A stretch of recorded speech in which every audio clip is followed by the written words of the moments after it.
Morning students, आज हम मुस्लिम लोग का जो नया एक टॉपिक है, टॉपिक का नाम है दान। और इसको दान को जो उर्दू का जो वर्ड है और हिंदी में जो कहा जाएगा मुस्लिम विधि के अनुसार इसको हिबा और इंग्लिश में गिफ्ट।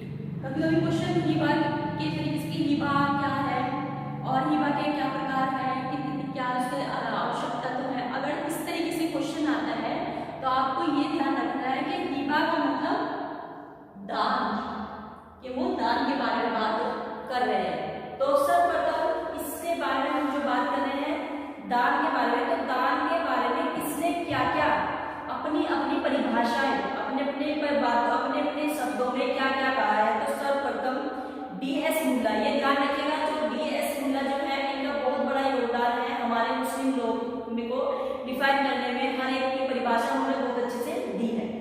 तो सर्वप्रथम है डी.एस. मुल्ला के अनुसार हिबा या दान संपत्ति का ऐसा आंतरण है जिसको बिना किसी प्रतिफल के बदले किया गया हो तथा जिसको दान ग्रहीता स्वीकार कर ले या दूसरे उसे स्वीकार करा ले। इसका मतलब यह है कोई भी संपत्ति, हमने कॉन्ट्रैक्ट एक्ट में ये पढ़ा है कि एक व्यक्ति जब किसी को कोई दूसरी संपत्ति जब देता है तो उसके बदले में प्रतिफल लेता है। प्रतिफल यानी कि उसके बदले में उसके एवज में कुछ पैसा लेता है। परंतु यहाँ ऐसा नहीं होगा, दान में ऐसा नहीं है। अगर वो कोई संपत्ति किसी को के पक्ष में देना चाहता है तो बिना किसी प्रतिफल के वो देगा, और देने वाला अपनी सहमति से, स्वतंत्र सहमति से देगा, और लेने वाला उसको एक्सेप्ट करेगा, तो उसको हम दान कहेंगे। ये कहा गया है डी.एस. मुल्ला के अनुसार। सेकेंड है हिदाया के अनुसार, हिदाया ने क्या कहा है, दान संपत्ति को तुरंत और शर्तहीन अंतरण है तथा अंतरण से संपत्ति का स्थूल हस्तांतरित किया जाता है तथा हस्तांतरण बिना किसी प्रतिफल के बदले हो सकता है। यानी कि दान जो दिया जाता है, दान में बिना किसी शर्त यानी कि कोई भी ऐसी शर्त नहीं रखी जाएगी जिससे कि दान दिया जाए। जैसे कि दान देते हुए वो ये शर्त रख दे कि ये जो मैं दान दे रहा हूँ आपको 5 साल के लिए दे रहा हूँ या 10 साल के लिए, इस तरीके का कोई गिफ्ट किया जाता है तो वो गिफ्ट मान्य नहीं होगा। और सेम वही है कि इसको एक्सेप्ट करने वाला और देने वाला स्वतंत्र रूप से कर रहा है। संक्षेप में उक्त परिभाषाओं के द्वारा पर हम कह सकते हैं कि मुस्लिम विधि में दान एक ऐसा सहव्यवहार है जिसके द्वारा एक व्यक्ति बिना किसी प्रतिफल के दूसरे को दान की संपत्ति स्वामित्व का हस्तांतरित कर देता है। यानी कि उसका जो स्वामित्व का जो उसका जो अपना जो एक राइट होता है, स्वामित्व है, वो लीगल एयर्स है, उसका मतलब अपना उसमें उस संपत्ति का ओनर है, वो ओनरशिप वो किसी और को दे देता है। जो व्यक्ति अपनी संपत्ति दान में अंतरण करता है उसको दानकर्ता यानी कि डोनर, और जो व्यक्ति उसको स्वीकार करता है उसको हम दान ग्रहीता यानी कि डोनी कहेंगे। अब हमारा फर्स्ट तो हो गया कि दान क्या होता है, दान के बारे में मैंने आपको बता दिया।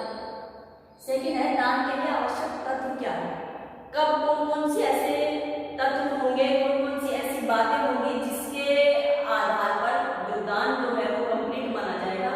तो उसमें सर्वप्रथम है पक्षों की सहमति।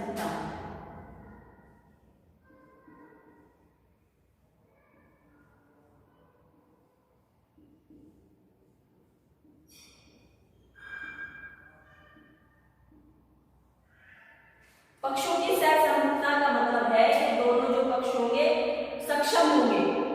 और बुक में क्या है कि दान के सहव्यवहार के लिए दानकर्ता दान ग्रहीता नामक दोनों पक्षों का विद्यमान होना आवश्यक है। एक सक्षम दाता को निम्न बातों का ध्यान रखना चाहिए। क्या ध्यान रखना चाहिए? दानकर्ता की आयु 18 वर्ष हो, किंतु जहां किसी व्यक्ति का अभिभावक न्यायालय द्वारा नियुक्त किया गया हो वहां उसकी आयु कितनी होनी चाहिए? 21। अगर जो किसी का अभिभावक नहीं है और न्यायालय द्वारा किसी को नियुक्त किया गया है कि आप इसके गार्जियन हो, तो तब उसकी एज कितनी होनी चाहिए? 21 होनी चाहिए। सेकेंड है दानकर्ता में दान को समझने की शक्ति होनी चाहिए। जो दान कर रहा है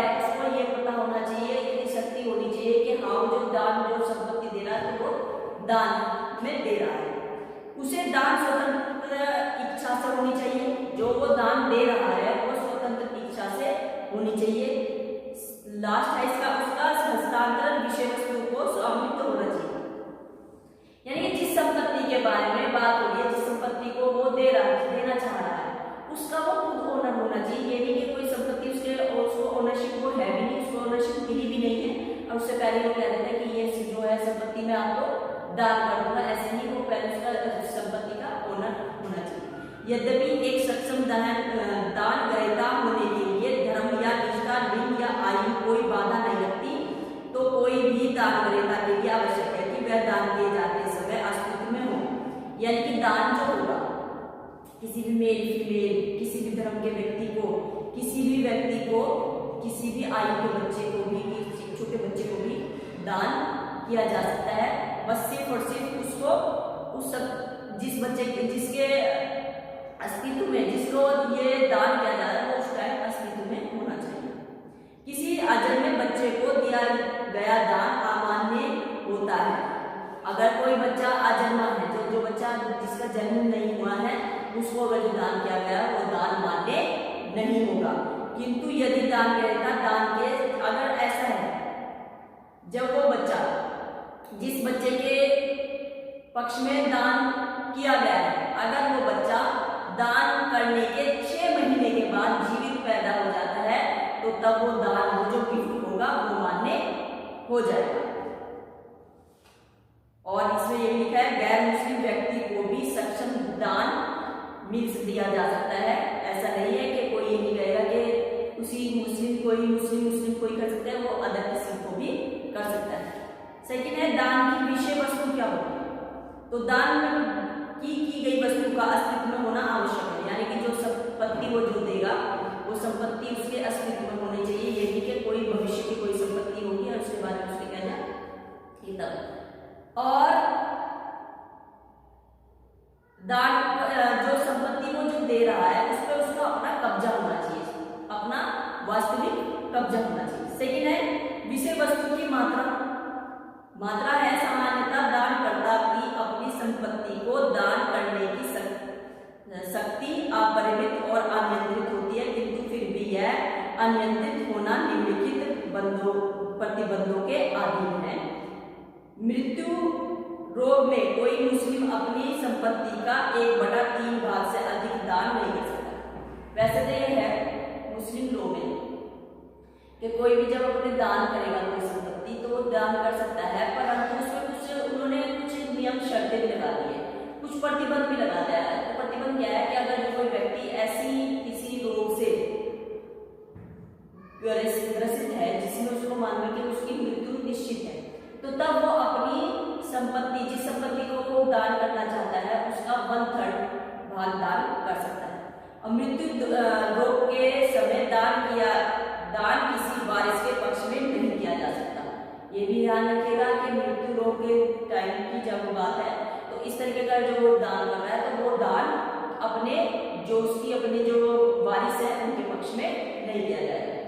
फोर्थ है दान की औपचारिकताएं। क्या क्या इसकी औपचारिकता क्या होगी, तो उपरोक्त शर्तों के अनुसार इसकी जो फर्स्ट जो औपचारिकता है वो है दानकर्ता द्वारा दान की घोषणा। तो दानकर्ता जो होगा वो इस बात की घोषणा करेगा कि मैं अपनी संपत्ति अपनी इच्छा से स्पष्ट रूप से करेगा, कहेगा कि मैं अपनी संपत्ति को दान में देना चाहता हूं। सेकंड है दान ग्रहीता द्वारा दान की स्वीकृति। जो दान ले रहा है, जिसके पक्ष में दान किया जा रहा है, वो भी स्वतंत्र रूप से उस संपत्ति को अपने पक्ष में लेने के लिए स्वीकृति देगा, प्रस्ताव देगा, वो उसके लिए वो उसको एक्सेप्ट कर लेगा और बिना किसी प्रतिफल के उसको लेगा। थर्ड है दान की गई वस्तु का कब्जा दिया जाना। अब जब वो ए ने बी को कोई संपत्ति गिफ्ट की है तो ए उस संपत्ति का कब्जा भी बी को दे देगा। लेना आवश्यक नहीं। एक मान्य दान के लिए लेखाबद्ध होना, यानी कि जो दान जो होगा, ये जो हिबा जो होगा, ये गिफ्ट जो होगा, जरूरी नहीं है कि इसको लिखित भी हो, मौखिक दान भी मान्य होगा। रजिस्ट्रेशन आवश्यक नहीं है। जो इसका है नेक्स्ट जो वो है मुस्लिम विधि में दान के लेख का रजिस्ट्रेशन आवश्यक नहीं है, भले ही दान की विषय वस्तु अचल संपत्ति ही क्यों ना हो। संपत्ति अंतरण अधिनियम की धारा 129 के रूप में कहती है कि दान माध्यम में कोई प्राविधान मुस्लिम विधि के नियमों पर लागू नहीं होता है। अतः मुस्लिम एक मान्य दान बिना रजिस्ट्रेशन के भी कर सकता है, बशर्ते कि वस्तु का तुरंत कब्जा देना होगा। उसको उस संपत्ति का, जिस संपत्ति को देना चाहता है उसको तुरंत उसका कब्जा उसको उस व्यक्ति को देना पड़ेगा जिसको वो दान में दे रहा है। अब यह दान कब रद्द किया जा सकता है? ऐसी कौन कौन सी स्थितियां हैं कि जब हम जो दान की जो संपत्ति हो, जब दान जो होगा उसको रद्द कर सकते हैं। तो इसमें सर्वप्रथम है कब्जा देने से पूर्व। जब कब्जा नहीं दिया है तो तब कैसे दानकर्ता द्वारा दान की गई वस्तु का कब्जा देने से पहले कभी भी दान रद्द किया जा सकता है, क्योंकि कब्जा देने तक मुस्लिम विधि में दान अपूर्ण माना जाता है। उससे पहले अब यह है कि ये तो होगा कब्जा देने से पहले, अब कब्जा देने के बाद कैसे होगा? कुछ दान ऐसे जो कब्जा देने के बाद भी रद्द किए जा सकते हैं। हनाफी संप्रदाय के अनुसार चूंकि दान एक ऐसा व्यवहार है जो दानकर्ता एवं दानग्रहीता के बीच स्वेच्छा से होता है, अतः उसको निम्न तरीके से आसानी से रद्द किया जा सकता है: न्यायालय के हस्तक्षेप द्वारा, दानग्रहीता की सहमति से, दानकर्ता की औपचारिक घोषणा से। इस तरीके से वो घोषणा करके कह सकता है कि मैंने अपना जो दान है वो दान में रद्द करता हूँ। और दान कब रद्द नहीं होता है, ये भी कभी कभी क्वेश्चन आ जाता है कि वो कौन कौन सी परिस्थितियां है जिसमें जब दान जो होगा वो रद्द नहीं किया जाएगा। तो उसमें है जब पति पत्नी एक दूसरे को दान रद्द नहीं किया जाएगा, तो वो है जब पति पत्नी ने एक दूसरे को दान दिया हो, जब हस्बैंड वाइफ एक दूसरे को दान देते तो वो रद्द नहीं किया जाएगा। सेकेंड है दानग्रहीता की मृत्यु हो चुकी हो और दान की विषय वस्तु उसके उत्तराधिकारियों को आंतरिक हो चुकी हो। थर्ड है जब दानग्रहीता दानकर्ता के निषेधात्मक वर्ग के आंतरिक हो चुका हो, यानी कि जो संपत्ति थी वो सबको विभाजन अंतरण उनको ट्रांसफर हो गई हो। जहाँ दानकर्ता की मृत्यु हो गई हो तो उसकी मृत्यु के बाद उसके उत्तराधिकारी दान को रद्द नहीं कर सकते।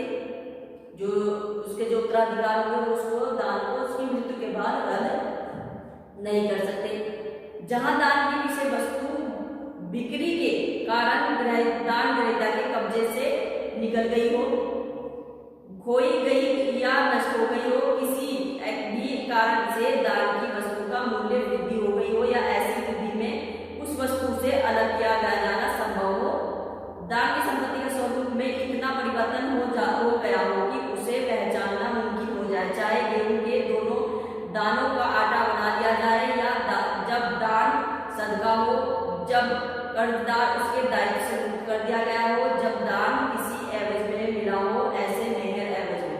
तो यानी कि ये जो हमने पढ़ा यहाँ पे कि दान को कब रद्द नहीं किया जा सकता है, तो ये इसमें जो पॉइंट्स हैं हमारे 8 पॉइंट्स ऐसे हैं जिसमें दान को रद्द नहीं किया जा सकता। तो आज जो हमने पढ़ा वो पढ़ा दाहिबा यानी कि दान के बारे में और दान की आवश्यकता, उसकी औपचारिकताएं, कब दान हो सकता है, कब दान नहीं हो सकता है, कब उसको रद्द किया जा सकता है, कब उसको रद्द नहीं किया जा सकता, उसके लिए क्या क्या जरूरी है, वो सब हमने इसमें पढ़ा है।